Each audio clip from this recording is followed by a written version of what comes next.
Good morning. ওয়াইফের গাড়ি শখের গাড়ি এবং আমি দেব বলেছিলাম সেটাই দিলাম। চলো চলো যাই। আমার গাড়ি নিয়ে আমি যাচ্ছি আর দাস চলে গেছে আকাশের সাথে। চলো, যেহেতু আমি গাড়িটা চালাতে জানি না তাই জন্য আকাশকে নিয়ে যাওয়া হয়েছে। চলো।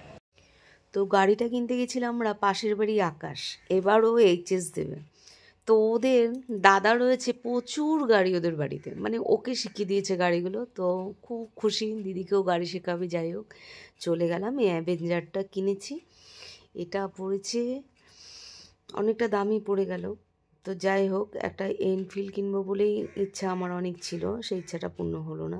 তো এই গাড়িটাই নিলাম, এটা ব্যালেন্সটা করে নিই, একসময় কিনে নেব। তো যাই হোক, কিনলাম। অনেক মডেলের অনেক গাড়ি দেখলাম, এখন নানা রকম গাড়ি বেরিয়েছে। তো দুদিন আগেই যেহেতু কিনে রেখে এসেছিলাম, তো আমার গাড়ি রেডি, বের করে নিচ্ছিল ওরা। আর ভীষণ এক্সাইটেড, বিশ্বাস করো, যেন বিশাল ব্যাপার।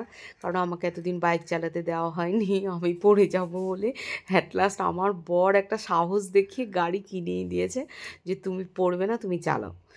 যাই হোক, ওরা দেখে নিচ্ছে গাড়িটা, ঘরে নিয়ে আসবো। আকাশ দেখে নিচ্ছে। তো ওকে দিয়ে তো মানে খুব বিপদ হয়, কারণ এইচএস পড়ে না, ছোট বাচ্চা মানুষ, বাবুর চেয়েও ছোটো।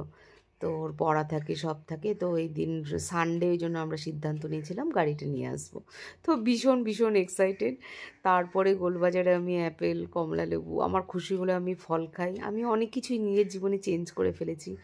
তো যাই হোক, ওখান থেকে ওরা বললো 2 লিটার তেল ভরে দিয়েছে। তো আমি এখান থেকে 500 টাকার আরও তেলটা ভরে নিলাম, যেটা দামি তেলটা ভরে নিলাম। ওই তেলটা ভালো, জানো তো, তোমরা ভরতে পারো। তারপরে বিয়ানা মাঠে দাস কী করেছে, ইউটিউব দেখে গাড়ি শিখেছে। সে আজীব ব্যাপার।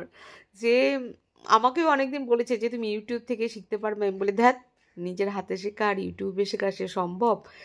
তো কী করলো, এবার ওকে নিয়ে চালানোর সিদ্ধান্ত। দেখো, বেটা ইউটিউব থেকে চালিয়েও ফেলেছে। আমি মানে প্রচুর অবাক। এ দেখো চালাচ্ছে, দেখছো? তারপরে ও তো চালাচ্ছে, আমাকে বলছে চালাতে। আমি তো জানি, আমাকে বলে দিলেই আমি চালাতে পারবো। তারপরেই তো আমি বাড়ি চলে এসেছি। বাড়িতে গাড়ি নিয়ে ঢুকে রাস্তা থেকেই আমিও একটু চালিয়ে নিচ্ছি। আহারে, আমার যে কি ভালো লাগছে, বিশ্বাস করো, ভীষণ ভীষণ ভালো লাগছে। আর ইচ্ছা আছে পাহাড়ে ঘুরতে যাওয়ার গাড়িটা নিয়ে, কারণ ওটা অ্যাভেঞ্জার, মানে রাইডার বাইক।